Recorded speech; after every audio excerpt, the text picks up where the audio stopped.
I'm Rhonda and welcome to my channel. So I have been seeing some videos called 10 Before the End, and that's where YouTubers and book talkers pick 10 books that they want to read before the end of the year. And I've been seeing this for a couple months now, and I meant to do this video last month, but yet again, I didn't do it. Anyway, the video I'm doing is called 10 Before the End, and I've been seeing these on YouTube and Book Talk, and I wanted to try my hands at it. So I picked out 10 books that I want to read before the end of the year. And let me just say that we are into the second week of November, so time is running out. So I don't know if I'll be able to get to all these books in addition to the TBR that I pick out each month, but I'm hoping to. And I'm going to first off talk about the series that I've already talked about before and you guys have heard about before, and that is the Acatar series. I mentioned in previous videos that I wanted to read that entire series before the end of the year, and I did start it. I read A Court of Thorns and Roses. What month are we in? November? At the end of September, and then October I read A Court of Mist and Fury. And I also started the third book, which I'll show you in just a minute, but I kind of did a soft DNF on it because I was getting burned out, number one, on fantasy, and two, I was getting confused because of the burnout, and I was also in the middle of a book slump too, and I just didn't want to read it at that moment. So I have to read that third book this month in order to stay on track. But I am talking about the Acatar series. You all know this series, you know what it's about. And so I'm not going to talk about what they're about just because it's very complicated and you guys probably already have read them or have heard about these books. But as I mentioned, I did start this third book, and as you can see, I already started it, but I do need to probably start the beginning again just because I was reading it when I was in the middle of my book slump. As I mentioned, I was also burned out on fantasy at the moment too, and I was getting very, very confused. So I need to start at the beginning and try again. But I need to read this book. It's on my TBR for the month of November, so I got to get through this hunker this month in order to stay on track.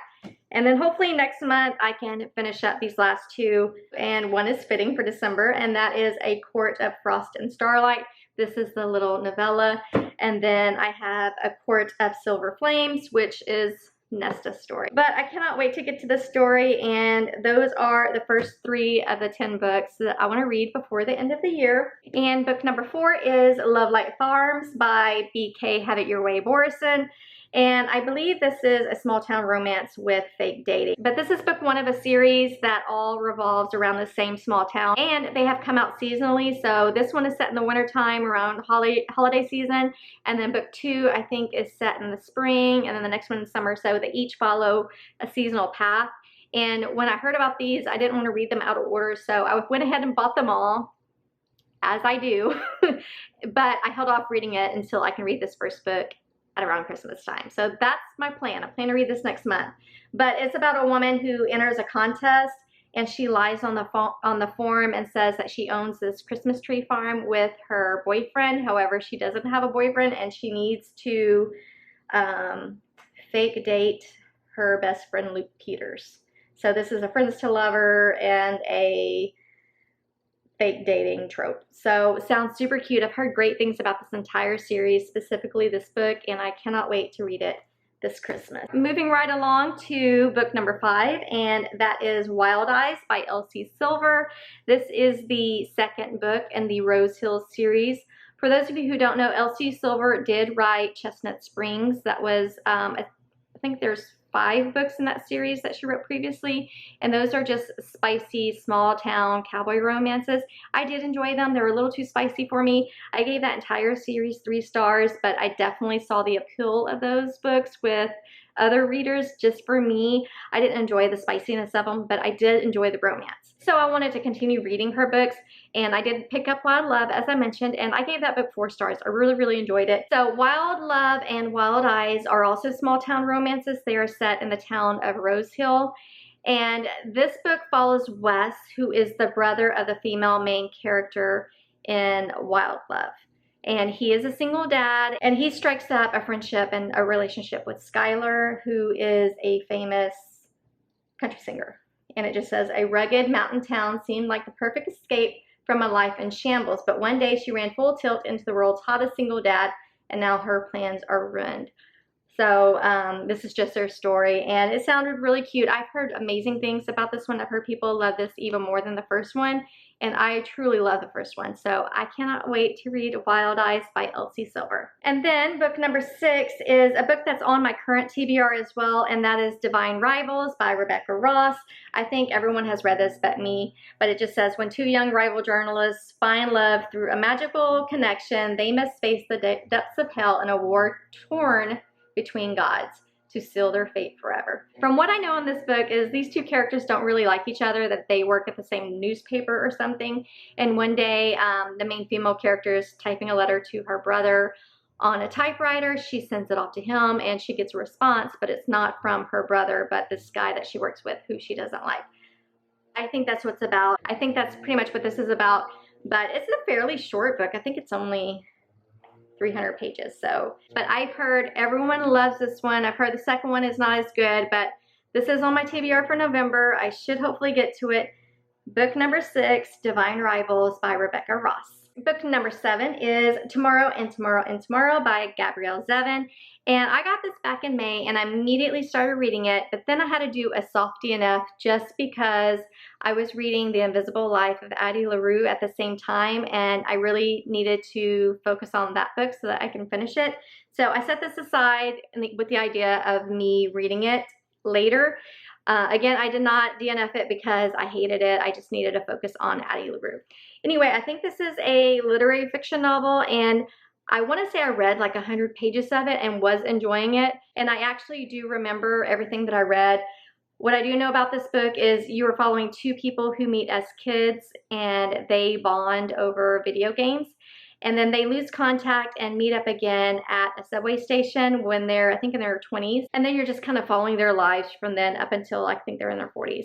And they end up creating this video game that's super popular. And it's just really a character-driven novel about their lives and their friendship and more. So again, I did read probably 100 pages of this and was really enjoying it. I cannot wait to finish it. But I absolutely want to read this before the end of the year just because this is one of 2 books I did a softy enough on, and I don't want to start the new year with books that I haven't finished. So book number 7 is Tomorrow and Tomorrow and Tomorrow by Gabrielle Zevin, and I love this beautiful rainbow cover and the back too. So pretty. Book number 8 is an author that I have read before, and that is Spells for Forgetting by Adrienne Young. I was actually wanting to read this last month in October, but I never got around to it. So even though we're kind of out of that witchy, spellish type season, I do want to try and read this before the end of the year. I have read The Unmaking of June Farrow. Absolutely loved it. I gave that one 4 stars. I did get a little confused with it, but this is by the same author, and I don't even know what this one is about, and I kind of want to go in a little bit blind, but I've heard this is very atmospheric.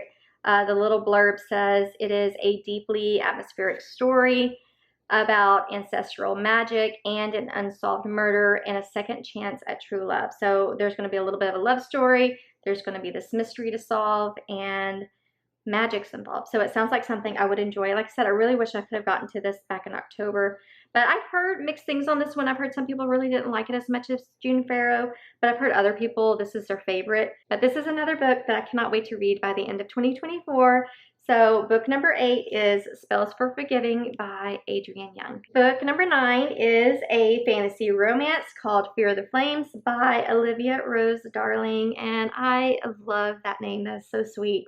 And I know that this was independently published, and I had heard that this was like a 900-page book, and it has been released by a major publisher, and in that process they have edited it down, which I heard the original indie version was good, but there was a lot of filler and a lot of fluff that didn't add to the story. So it seems like they cut all that out, and it's a little over 300 pages. Well, I say a little. It's under 400 pages. And also, I love this little cover. There's gold foiling, and then there's dragons. So I've heard this book is about dragons, and the blurb says, an exiled princess teams up with the last man she thought she could trust in the start of a dazzling and unforgettable epic fantasy romance series. And then I want to show you this map.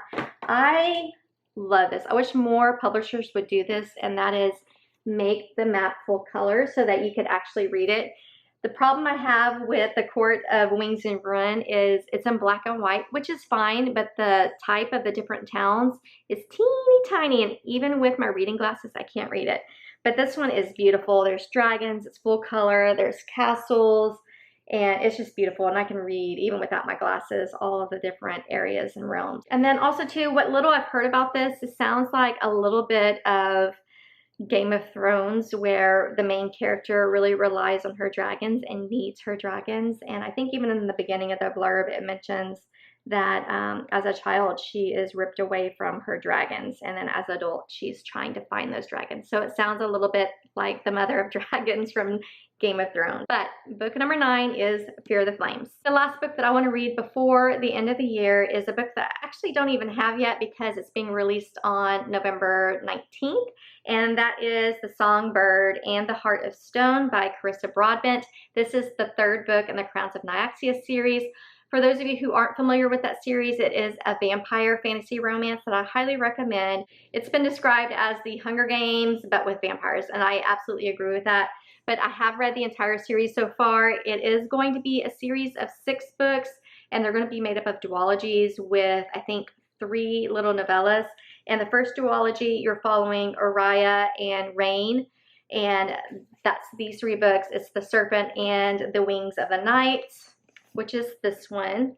And then there's a little novella that goes in between those, and that's 6 Scorched Roses.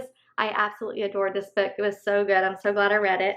And then the last book in that duology is The Ashes and the Star-Cursed King. But with this 3rd book, we're following Mish, or Misha, I'm not sure the pronunciation, but she was kind of a side character in these other books. So I've actually been really, really looking forward to this book just because I loved her so much in those books. But the little blurb and synopsis says, A Court of Thorns and Roses meets Dante's Inferno, an epic fantasy romance of love, treachery between mortals and gods. Mish lost everything when she was forcefully turned into a vampire, her home, her humanity, and most devastating of all, the love of the sun god to whom she had devoted her life.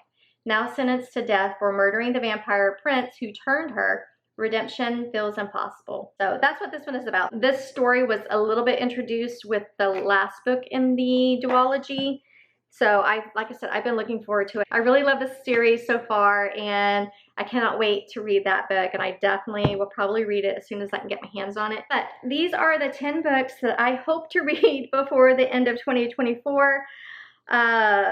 We'll see if that happens. November is beginning to be a busy month. For those of you who don't know, I have my own business. I run an Etsy shop full time, and November is the beginning of my busy season, and that kind of continues and gets worse and worse and busier throughout the holiday season. So I may not have a ton of time to read before Christmas, but this is my goal. We'll see if it happens. I don't watch a lot of TV. All of my spare time is devoted to reading.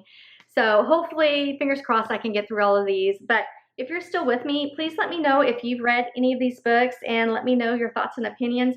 Also, if you have a little list of books that you hope to get to before the end of 2024, please let me know in the comments. If you're still watching, please give this video a thumbs up and subscribe if you haven't already, and I'll see you in the next one. Bye.